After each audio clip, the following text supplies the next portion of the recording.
और हमारे साथ रवीश रंजन हैं, परिमल हैं और सुधीश हैं। इन तीनों की जोड़ी सुबह से ही गाजीपुर बॉर्डर की तरफ से रिपोर्टिंग कर रही थी और किसानों के साथ साथ आईटीओ तक गई थी और उनकी परेड के साथ साथ आईटीओ से वापस गाजीपुर आई है। रवीश, हम जानना चाहते हैं और परिमल आपसे भी कि अगर आप बता सकें कि किसानों की तरफ से आप किस तरह की तैयारियां या हिंसा की बातें या कंफ्यूजन देख रहे थे, उनकी क्या क्या कमियां देख रहे थे आप, और पुलिस की क्या क्या भूमिका आप इसमें देख रहे थे? आज ही देखिए रवीश जी, गाजीपुर बॉर्डर पर 2 दिन पहले से जो हम यहाँ पर आए थे, तो जब भीड़ लगातार बढ़ रही थी तब किसान नेताओं को ये आशंका थी कि हो सकता है कि यहाँ पर कुछ इस तरीके का बवाल हो, और इसी के लिए किसान नेताओं ने बाकायदा 8 जगहों पर काउंटर खोला था और एक एक ट्रैक्टर का रजिस्ट्रेशन हो रहा था बाकायदा फ़ोन नंबर समेत। जो वॉलंटियर्स हैं उनका एक जो है वो तकरीबन 1000 से ज़्यादा वॉलंटियर्स की भर्ती की गई थी, इसीलिए कि जब परेड ये निकले तो अनुशासित तरीके से निकले। लेकिन जब हम आज सुबह यहाँ पर आए और हमने भीड़ देखी तो शायद किसान नेताओं को भी इस बात का अंदाज़ा नहीं था कि पश्चिमी उत्तर प्रदेश, उत्तराखंड से और भी उत्तर प्रदेश के अलग अलग जगहों से गाजीपुर बॉर्डर पर हज़ारों की तादाद में जो किसान हैं अपने ट्रैक्टर ट्रालियों समेत यहाँ पर पहुँचेंगे। तो आज सुबह जब हम यहाँ पर कुछ लोगों से हमने बात की कि रजिस्ट्रेशन आपने किया, कितने ट्रैक्टर यहाँ पर आए हैं, कुछ उसका आंकड़ा दीजिए, तब उन्होंने कहा कि देखिए 2 दिन से हम लगातार यहाँ पर ट्रैक्टर का रजिस्ट्रेशन कर रहे हैं, लेकिन संख्या इतनी ज़्यादा है कि अब रजिस्ट्रेशन का काम जो है वो बंद कर देना पड़ा है हम लोगों को, क्योंकि भीड़ बहुत हो रही थी। दूसरी बात ये थी कि रूट को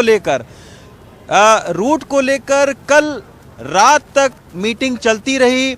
पुलिस की तरफ से ये कहा गया कि आनंद विहार से डाइवर्ट कर दिया गया, और किसान नेताओं की ये तरफ से ये कहा गया कि अक्षरधाम से हम यू टर्न लेंगे। तो रूट को लेकर एक स्पष्ट और आधिकारिक तौर पर बयान कभी भी गाजियाबाद जिला प्रशासन या दिल्ली पुलिस की तरफ से संयुक्त तौर पर नहीं आया। साथ में एक चीज मैं और कहना चाहूंगा कि कुछ गुट ऐसे थे जिन्होंने शुरू से ये इरादा बना रखा था कि वो दिल्ली के अंदर एंट्री करेंगे और बाकायदा लाल किले तक जाएंगे, क्योंकि उनको ये लग रहा था कि शायद जो प्रधानमंत्री हैं वो आज के दिन लाल किले पर झंडा फहराते हैं। जहां तक रही पुलिस की कहां पर चूक हुई, तो हम परिमल से पूछते हैं।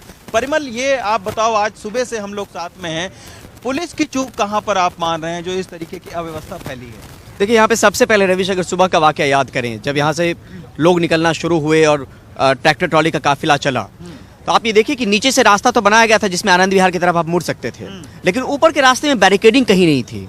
तो एक मौका मिला कि शायद हो सकता है कि ऊपर से जाएं। पहली नंबर चीज, यानी एक रास्ता आपने छोड़ दिया था जहाँ पे बैरिकेडिंग नहीं की थी, दूर जाके कहीं बैरिकेडिंग थी जो अक्षरधाम के पास थी, जहाँ पे हमने देखा कि आंसू गैस के गोले चले। दूसरी नंबर चीज ये कि ये भी एक व्यवस्था अगर होती कि शायद हम आगे चलेंगे, आप लोग हम ही को फॉलो करें, पीछे पीछे फॉलो करें, तो शायद ऐसी अराजकता, ऐसी अव्यवस्था नहीं फैलती यहाँ पर। ये बड़ी बात है। तीसरी बात ये कि जो लोग यहाँ पर आए हुए थे, हमने भी कई लोगों से बात की सुबह में, उनको दिल्ली का कोई आइडिया नहीं था, दिल्ली के बारे में कोई जानकारी नहीं थी। तो यहाँ पे सबसे दिक्कत ये हुई कि कहावत है, लोग साथ आते गए और कारवां बनता गया। वैसा ही हुआ कि 2 ने चलना शुरू किया उस फ्लाईओवर के ऊपर से जहां से उनको जाना नहीं था, और उसके पीछे लोग एक के बाद लगते चले गए। जो शायद अगर ऐसा नहीं होता, वहां पर अगर बैरिकेडिंग होती उस फ्लाईओवर पे, जो गाजीपुर बॉर्डर के ठीक आगे जो फ्लाईओवर है, नीचे से एक निकलने का रास्ता आप एक ही रास्ता देते, तो शायद ऐसी नौबत कतई नहीं है। बहुत बहुत शुक्रिया सुधीश, परिमल और रवीश आपका। आप देख रहे थे प्राइम टाइम। नमस्कार।